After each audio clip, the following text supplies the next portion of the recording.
Dolphins make vocal sounds. But how does this relate to LLM? This is where it gets interesting. How does it work? They use a SOUNDSTREAM tokenizer. Gemma uses a model with 400 million parameters. We might not understand it, but it's all represented by numbers.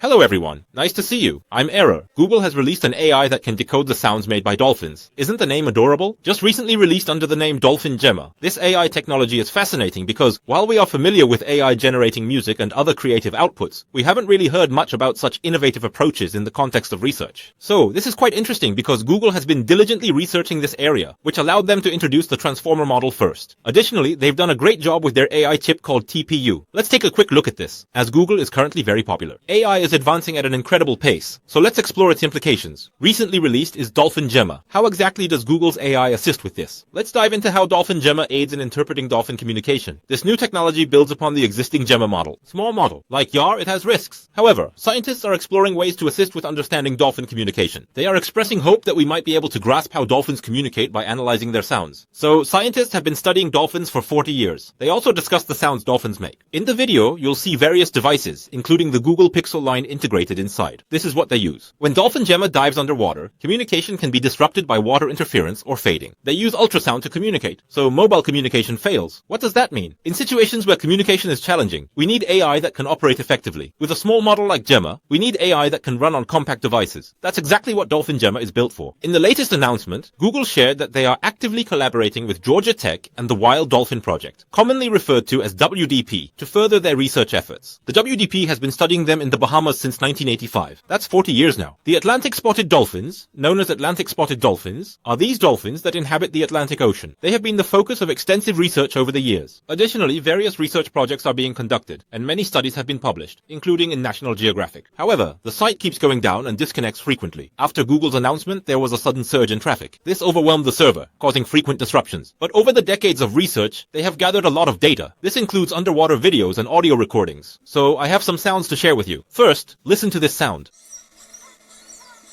You can hear a chirping sound, can't you? The pattern in it makes it easier for the AI to analyze. This specific sound is called a bray, which is a repetitive acoustic signal used by Atlantic spotted dolphins when they interact with other dolphin species. I have another sound clip to share with you. It makes various sounds like quack, quack, quack, which are not easy for humans to classify. However, when this is processed by AI, it becomes much easier to classify and analyze. This is a baby dolphin communicating with its mother. Shall we listen again?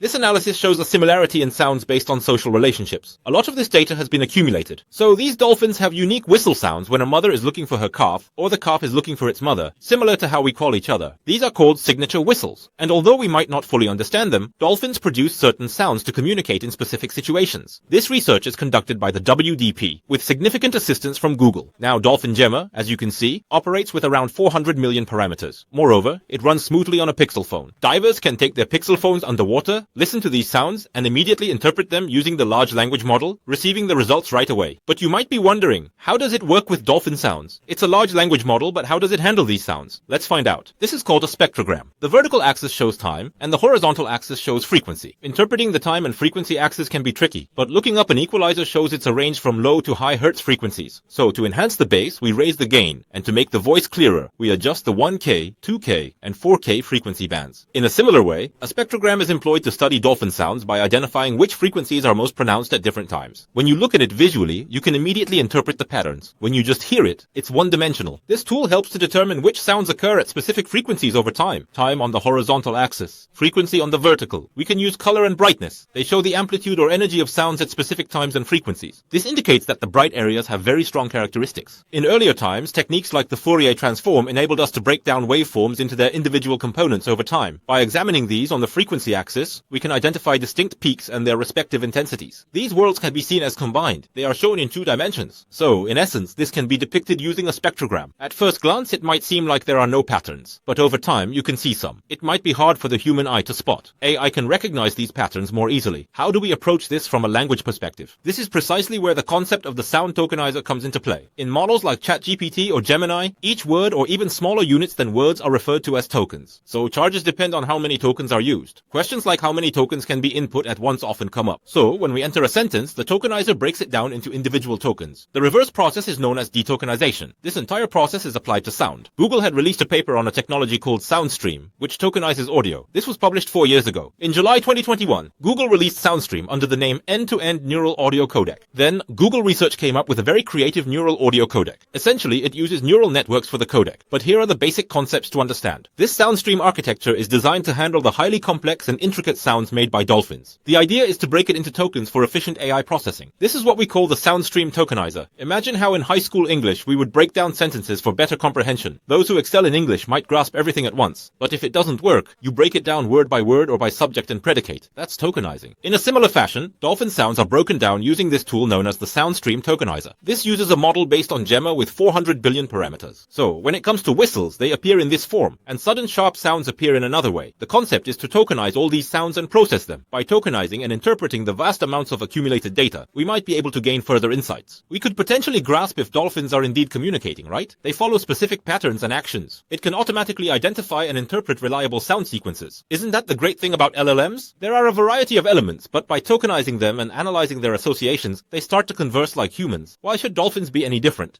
You see, with LLMS, the concept of translation doesn't really apply. In that vectorized space, it is represented by certain numbers within that dimension. In fact, languages like Korean, English, Japanese, and Chinese can be related through attention mechanisms. The computer understands these numbers in this way. The same applies to dolphins. We can't understand them, but everything is represented as numbers. This means there is a possibility for interpretation if there is a specific sequence. In the future, scientists might create artificial sounds. We could potentially generate sounds that convey specific meanings to dolphins. Georgia Tech and this system called ChatITG Chat were developed with this goal in mind. Decoding the complex natural language of dolphins is difficult, so the goal is to build a simpler shared vocabulary. So the researcher actually uses the chat system to create new synthetic whistles that are slightly different from natural dolphin sounds. They then associate these synthetic whistles with specific objects that dolphins like, such as seaweed, encouraging the dolphins to mimic the sound to request those objects. Additionally, maintaining this pixel phone can be advantageous since it is equipped with an NPU that efficiently runs Gemma. They also plan to release this as an open model, so researchers worldwide will be able to analyze specific sound data using this SOUNDSTREAM tokenizer. This could lead to major advancements. Some think Google cannot profit from AI services. But is there any AI leader like Google? Honestly, I find Google quite intimidating these days. Observing their current approach is quite astonishing. They are scientifically enabling different domains and industries through open models, leading to creative discoveries that other companies simply cannot match. Engineers study more than just engineering. They visit art museums, learn art history, and study war history. They also develop humanities knowledge and conduct philosophical research. Emphasizing these pursuits shows the importance of interconnected studies. This fosters greater creativity. Google discovered the transformer model. The concept of attention existed before that. This progress has continued. In the academic world, breakthroughs like AlphaFold from DeepMind are spreading. They are even earning Nobel Prizes. In this context, Google's significant influence in the AI and scientific fields is setting the stage for further progress. Particularly during times when companies struggle to operate and invest, it's not uncommon to see research and development being sidelined in favor of immediate profit. Many companies boost short-term results for their executives. Despite this, Google's unwavering and long-term commitment to these projects showcases their generous mindset. Moreover, it is clear that Google also reaps benefits from these endeavors. In conclusion, technologies like the SOUNDSTREAM tokenizer are progressing rapidly and integrating with each other, which could bring substantial recognition to Google's AI advancements. The Unscience store also sells a lot of engineering goods. We have prepared high-quality items, so check them out. We also share updates quickly on Instagram. We provide quick updates for your convenience. We also share fun videos. Stay tuned for more exciting content. This has been NHY Imagining.